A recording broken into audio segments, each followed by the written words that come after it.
I'm starting to feel like Charlie Brown from the Peanuts comics, and Microsoft is the Lucy who keeps pulling the football away right as I go to kick it. Every year I write this feature, and every year I say that this looks like the year where everything comes together for Xbox. Last year, in fact, I specifically said, to quote myself, looking ahead to 2024, that positive momentum looks set to continue and, with any luck, snowball. Microsoft arguably didn't live up to that for the first 10.5 months of the year, with only the visually full but gameplay empty Hellblade 2 dropping in May after many years of waiting. But to the big spending publisher's credit, it did end the year extremely strong, dropping 3 exclusive bangers in a row: Stalker 2, Microsoft Flight Simulator 2024, and my personal vote for Game of the Year in 2024, and the game that I think is the best Xbox exclusive in years, Indiana Jones and the Great Circle. So, can Microsoft keep that positive end of 2024 momentum going into 2025? Call me Charlie Brown if you must, but yes, I genuinely believe that 2025 could be Xbox's strongest and most bountiful year since at least 2021, when it dropped Forza Horizon 5, Halo Infinite, and Psychonauts 2. Let's dig into why I'm optimistic. Xbox's 2025 kicks off rather quickly and, from everything we can tell, rather impressively with Obsidian's first-person fantasy RPG Avowed, due to be released on February 18th. This Skyrim Light is set in the studio's established and well-loved Pillars of Eternity universe. It's supposed to be around the same meaty but not gargantuan 25 to 40 hours long as Obsidian's most recent first-person RPG, The Outer Worlds, and it's impressed us more and more every single time we've played it, including quite recently. Next, while it doesn't have a firm release date yet, id Software's unexpected zag of a prequel, Doom: The Dark Ages, is almost a lock for 2025. In fact, I'd wager an In-N-Out Burger lunch that it drops in the first half of the year for 2 reasons. 1, Doom Eternal shipped in March of 2020, meaning that in just a few months it will have been a full half-decade since the last Doom, which itself followed 4 years after Doom 2016. In other words, it's time, particularly since the id Tech engine is already firmly in place despite the jump to a new console generation. And 2, I'd bet another In-N-Out lunch that the long and eagerly anticipated reboot of Fable being cooked up at Playground Games, which, remember, got tagged with a 2025 release window in its Xbox Showcase 2024 trailer, is going to be Xbox's big fall holiday game at the end of the year. That means Doom probably ships before the holidays, but whenever it does, and remember that it's already confirmed to be a multi-platform release on day 1, it's probably going to kick some serious ass for Xbox next year, judging by how good id Software's last 2 Doom games have been. Back to Fable. In my opinion, the revival of Fable has higher potential, both critically and commercially, than almost anything in Xbox's portfolio short of Call of Duty, The Elder Scrolls, and Fallout. We've seen Playground's take on the British charm-tinged action-adventure RPG a few times now, and each time it's been crystal clear that not only does Playground get Fable, it's British itself, which no doubt helps, but that the game looks absolutely incredible as well. Who knew that the Forza Tech engine could render a jaw-droppingly beautiful fantasy forest just as well as a racetrack? There's one other huge reason to be optimistic about Fable, and that's Playground's track record. Simply put, this studio has not only never missed, it's never made anything less than a consensus 9 out of 10.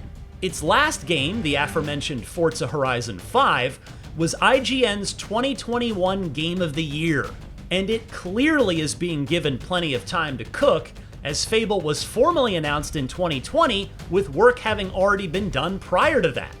Microsoft knows it can't fumble Fable a second time, and I couldn't be more excited about what has been shown so far.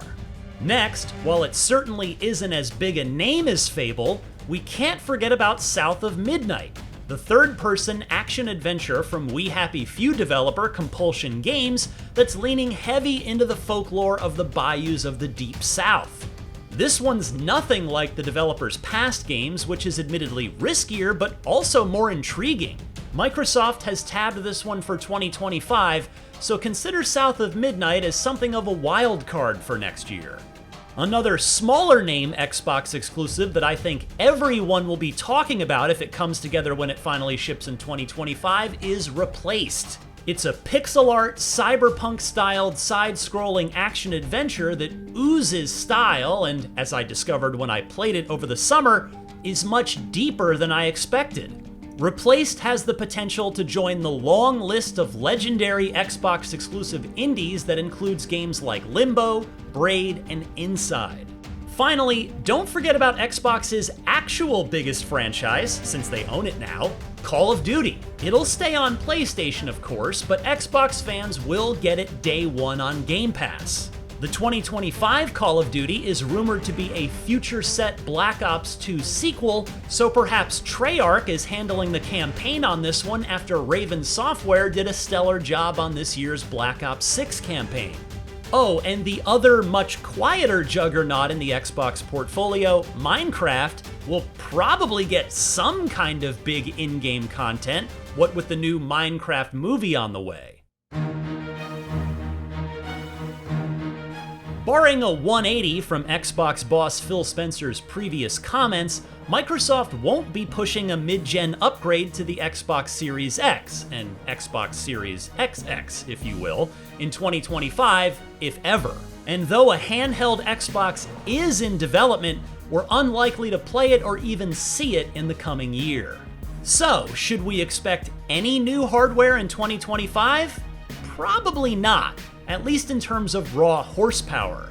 The Xbox Series S got a storage upgrade in 2024, as did the Series X. And we'll no doubt see a bevy of new special edition controllers and maybe even that upgraded controller codenamed Sabile mentioned in the FTC leaks from over a year ago, but 2025 does not appear to be the year for Xbox to drop any new silicon. Rare's Everwild appears to be in limbo and/or development hell, as we haven't seen or heard from it in years. Might it re-emerge in 2025? Maybe, but I'm not holding my breath. Meanwhile, Halo is being reset at the studio level, which in my opinion means the next Halo game is likely to either be a reboot of the franchise altogether, or a remake of Halo Combat Evolved. Either way, it's going to be built in Unreal Engine 5, and it's probably going to take a while. InXile's steampunk RPG Clockwork Revolution was announced in 2023 with a release window of coming in due time. The Outer Worlds 2 has been revealed, and we now know it is due out in 2025, so that means Obsidian plans to ship 2 first-person RPGs in the same year. And speaking of first-person RPGs, will that rumored Elder Scrolls 4 Oblivion remaster actually happen? How about Contraband from Just Cause developer Avalanche Studios, which was in the 2021 Xbox showcase and hasn't been seen or heard from since?